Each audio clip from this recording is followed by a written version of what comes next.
আসসালামু আলাইকুম প্রিয় দর্শক, আপনাদের সকলকে আমন্ত্রণ জানাচ্ছি অন্য মঞ্চের আলাপচারিতায়।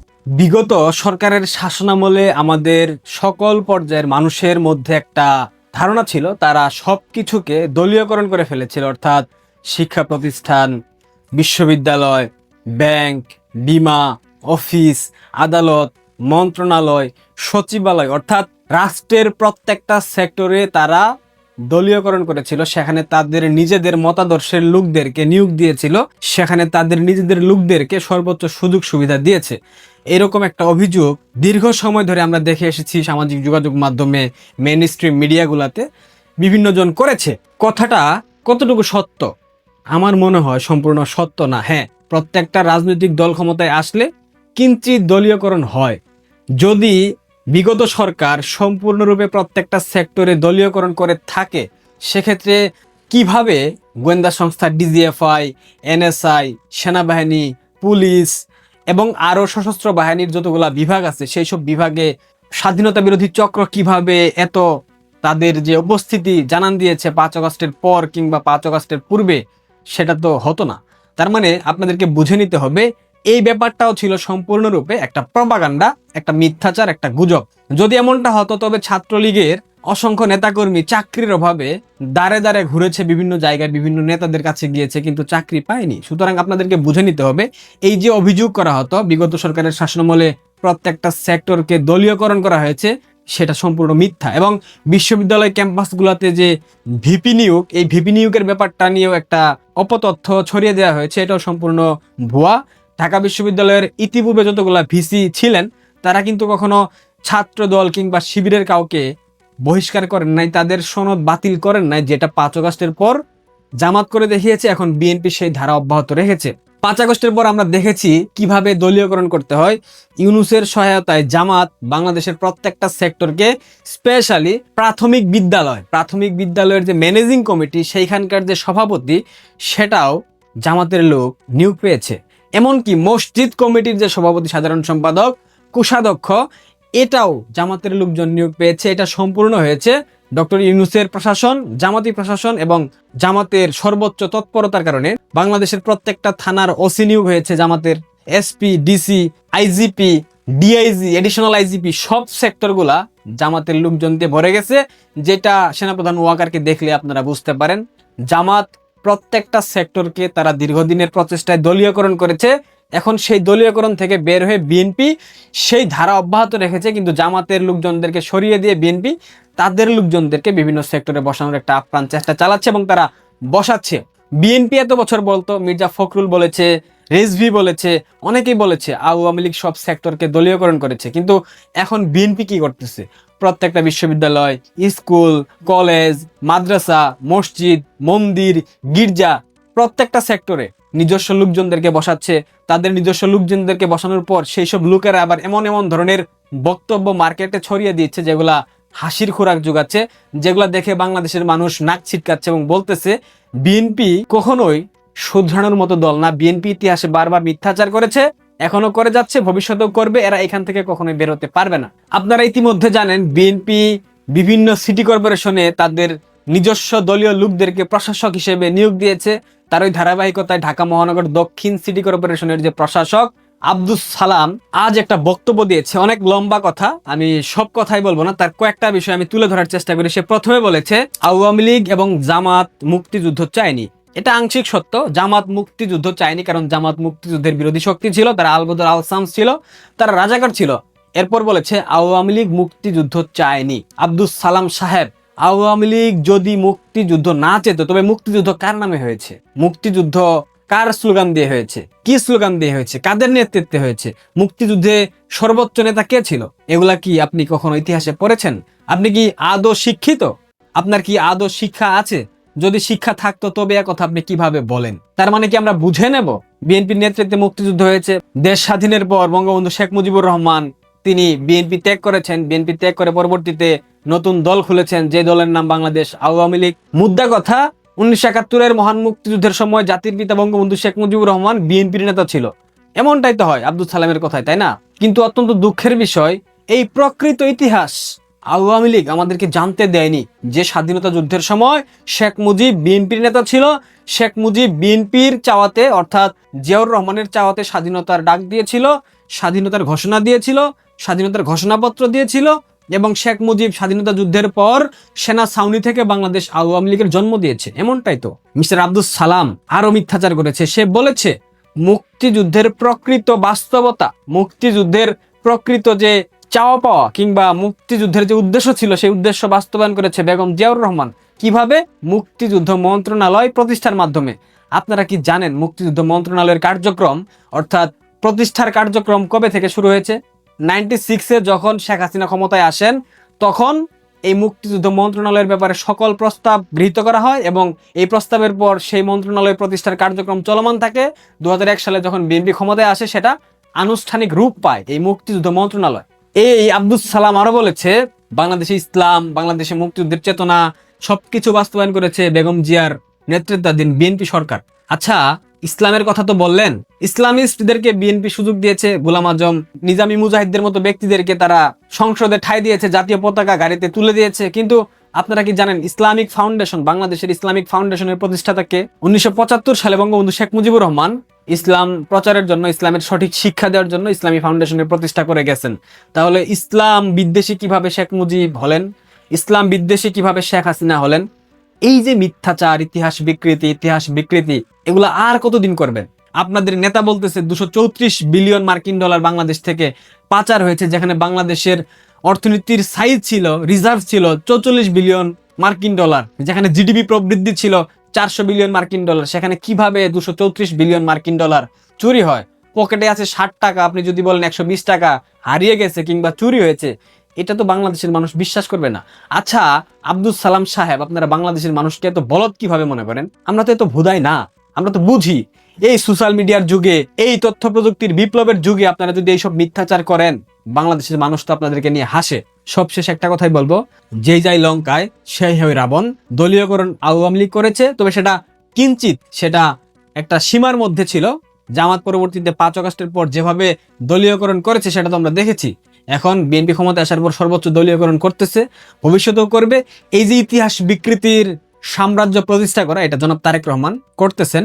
জনাব তারেক রহমান কিভাবে বাংলাদেশে আসলেন, কিভাবে ক্ষমতা গ্রহণ করলেন, কারা কারা তাকে সহায়তা করলো, কোন পন্থা অবলম্বন করে তিনি বাংলাদেশের প্রধানমন্ত্রী হলেন, কারা কারা তার প্রধানমন্ত্রী হওয়ার ক্ষেত্রে ভেটো দিয়েছিল, বিএনপির মধ্যে কারা গাদ্দার ছিল, বিএনপির মধ্যে কারা কোন এজেন্সির পারপাস সার্ভ করে, সবকিছু নিয়ে আগামীকাল সকালে একটা চমৎকার ভিডিও আসবে তথ্য উপাত্ত সমেত। আশা করি সেই ভিডিওটা দেখবেন।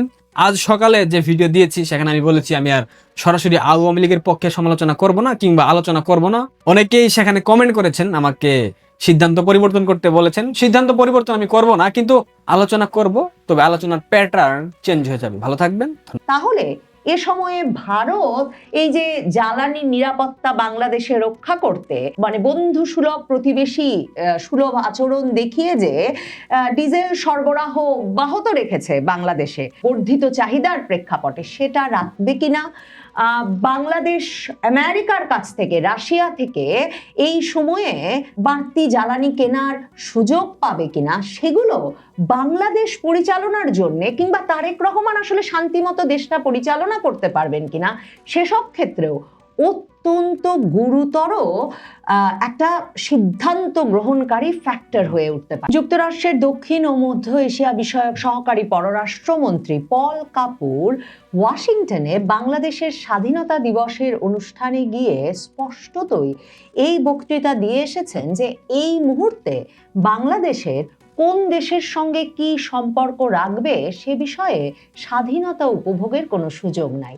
এর আগেই অবশ্য পরাধীনতা একরকম স্বীকার করে নিয়ে মার্কিন যুক্তরাষ্ট্রে ছুটে যেতে হয়েছিল বাংলাদেশের পররাষ্ট্রমন্ত্রী খলিলুর রহমানকে। মার্কিন যুক্তরাষ্ট্রের কাছ থেকে বৈশ্বিক জ্বালানি সংকটের মধ্যে এই অনুমোদন পেতে যে বাংলাদেশকে যাতে মার্কিন যুক্তরাষ্ট্র এমন সংকটকালে অন্তত কিছুদিনের জন্য রাশিয়া থেকে জ্বালানি তেল সংগ্রহের অনুমোদন দেয়, সে বিষয়ে এখন পর্যন্ত কোনো অনুমোদন আসে নাই মার্কিন যুক্তরাষ্ট্রের তরফে। মার্কিন যুক্তরাষ্ট্র বলেছে যে তারা বিষয়টা দেখবে।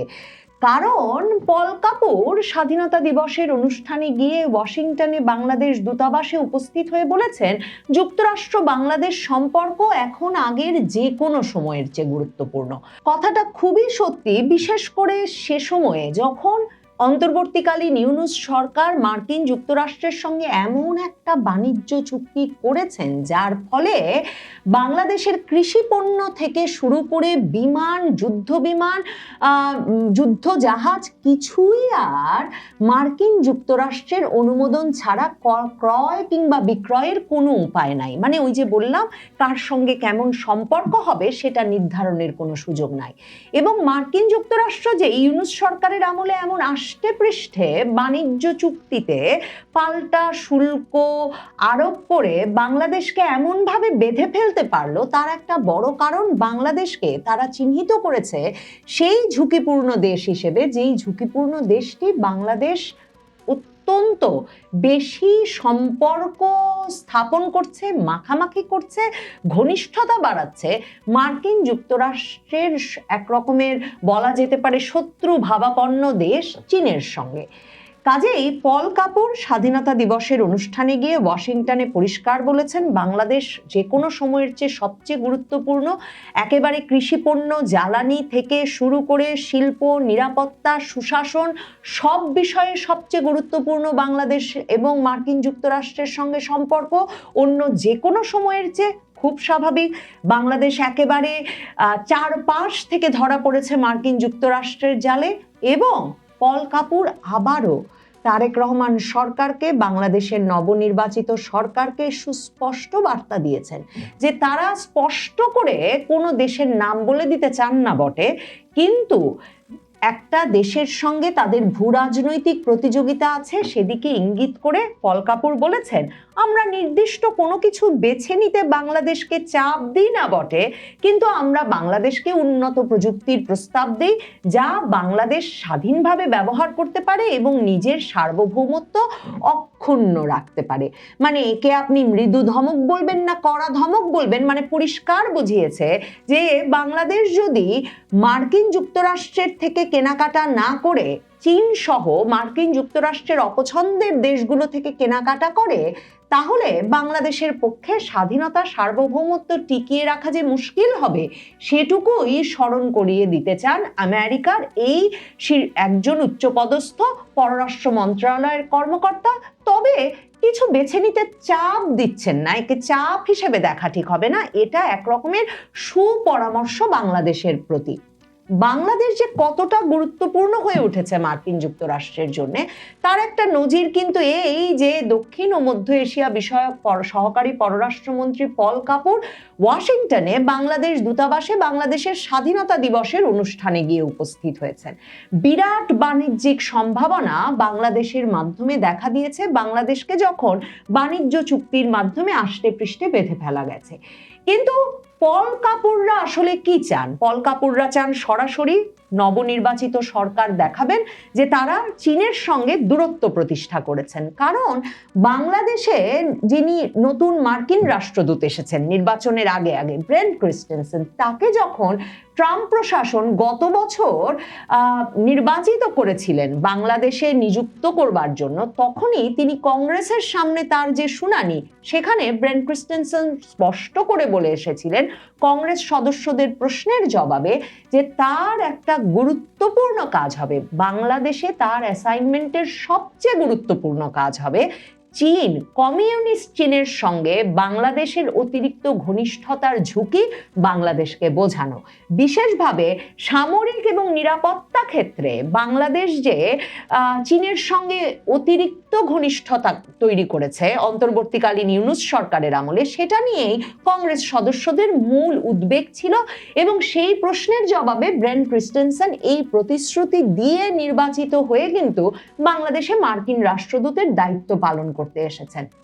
কাজেই মার্কিন রাষ্ট্রদূত হিসেবে বাংলাদেশে এসেও তিনি সাথে সাথে সর্বত্র সংবাদ মাধ্যমের সামনে প্রকাশ্যে বিভিন্ন অনুষ্ঠানে এ আলাপ শুরু করেন যে বাংলাদেশের অন্তর্বর্তীকালীন সরকার, বিশেষভাবে নির্বাচনের পর নির্বাচিত সরকার এবং সেনাবাহিনীর সঙ্গে মার্কিন রাষ্ট্রদূত এ আলাপটা একেবারে সোজা সাপটা ভাবে পরিষ্কারভাবে ছেড়ে ফেলতে চান যে চীনের কাছ থেকে সামরিক দ্রব্যাদি ক্রয়, বিভিন্ন এই যে যুদ্ধ জাহাজ, যুদ্ধ বিমান কেনবার যে প্রতিশ্রুতি অন্তর্বর্তীকালীন সরকার দিয়েছে, চীনের সঙ্গে সামরিক ঘনিষ্ঠতা যে বাংলাদেশের বাড়ছে, তাতে ঝুঁকি আছে বাংলাদেশের।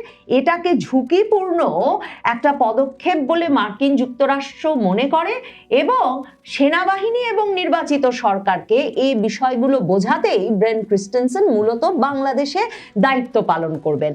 এ কথা ব্রেন ক্রিস্টেনসেন বলবার পর চীনা রাষ্ট্রদূত বা চীনের তরফ থেকে বুঝতে অসুবিধা হয় নাই যে ব্রেন ক্রিস্টেনসেনের এ কথা একরকমের হুমকি যেই সরকার নির্বাচিত হয়ে আসবে তার প্রতি, যে আপনারাও যদি কেনাকাটা অব্যাহত রাখেন চীনের কাছ থেকে এবং নিরাপত্তা এবং সামরিক খাতে ঘনিষ্ঠতা বাড়াতে থাকেন, তাহলে আপনাদের ঝুঁকি আছে। এ ঝুঁকি যে কি ঝুঁকি সেটা যে সরকার বুঝবে না, সে সরকারের এক রকমের মার্কিন যুক্তরাষ্ট্রের সঙ্গে সামরিক এবং নিরাপত্তা খাতে পাল্লা দিয়ে এগোতে হবে, সেটা বোঝাতে নিশ্চয়ই খুব বড় বিশ্লেষক হওয়ার প্রয়োজন নেই। কাজেই চীন তখন সাথে সাথে প্রতিক্রিয়া দেখায় এবং এই বিবৃতি দেয় যে এই যে একটা দেশের রাষ্ট্রদূত এসে বাংলাদেশে এমন হুমকি দিচ্ছেন যে বাংলাদেশ যদি অন্য কোনো পক্ষের সঙ্গে সম্পর্ক রাখে তাহলে বাংলাদেশের সামনে নিরাপত্তা ঝুঁকি আছে, এটা খুবই অবিবেচনাপ্রসূত এবং একেবারেই কূটনৈতিক শিষ্টাচার বহির্ভূত একটা বিষয়। মানে এসব চীনের পক্ষে বলা সম্ভব বটে, কিন্তু বাংলাদেশের পক্ষে ইউনূস সরকার বাংলাদেশ মার্কিন যুক্তরাষ্ট্রের সম্পর্কটা যে জায়গায় রেখে গেছেন সেখানে সেটা বলা একদম অসম্ভব। মার্কিন যুক্তরাষ্ট্রের এক্ষেত্রে কৌশলটা একদম সোজা সাপটা। যুক্তরাষ্ট্রের তরফে ট্রাম্প প্রশাসন আসবার পর থেকে বারবার মনে করানো হয়েছে।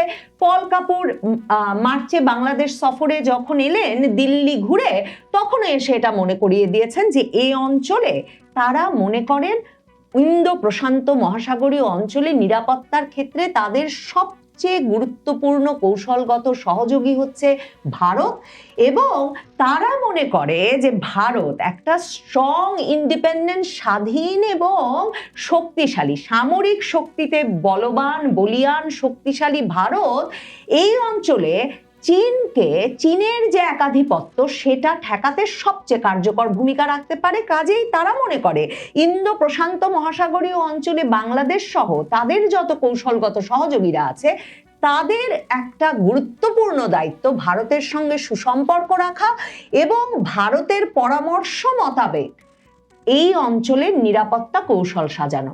যুক্তরাষ্ট্রের নিরাপত্তা কৌশল সম্পর্কে একটা মানে যদি গুগলেও আপনি সার্চ দেন, আপনি দেখবেন যে যুক্তরাষ্ট্রের পররাষ্ট্র মন্ত্রণালয়, প্রতিরক্ষা মন্ত্রণালয়ের ডকুমেন্টের পর ডকুমেন্ট বের হবে যেখানে স্পষ্ট ভাষায় বলা হয়েছে এই যে বাংলাদেশের ভূকৌশলগত অবস্থানকে যে যুক্তরাষ্ট্র এখন এত গুরুত্বপূর্ণ মনে করছে তার কারণ যুক্তরাষ্ট্র বঙ্গোপসাগরে একটা শত্রুমুক্ত অবস্থান চায়।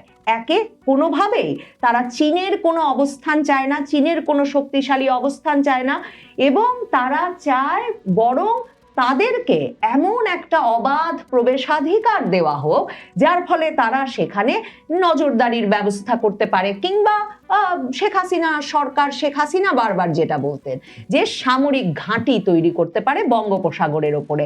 এখন সেন্ট মার্টিন দ্বীপে অন্তর্বর্তীকালীন ইউনূস সরকার কি ব্যবস্থা দিয়ে গেছেন মার্কিন যুক্তরাষ্ট্রকে সেটা কিন্তু এখনো একটা সন্দেহের কেন্দ্রে আছে। তারেক রহমান সরকার সেটাও পরিষ্কার করেন নাই। অন্যদিকে আবার এই যে চীনা যুদ্ধ জাহাজ কেনা থেকে শুরু করে নানা রকম পদক্ষেপ যে অন্তর্বর্তীকালীন সরকার নিয়েছেন সে বিষয়েও সাবধানতা অবলম্বন করার ইঙ্গিত আছে মার্কিন যুক্তরাষ্ট্রের তরফে।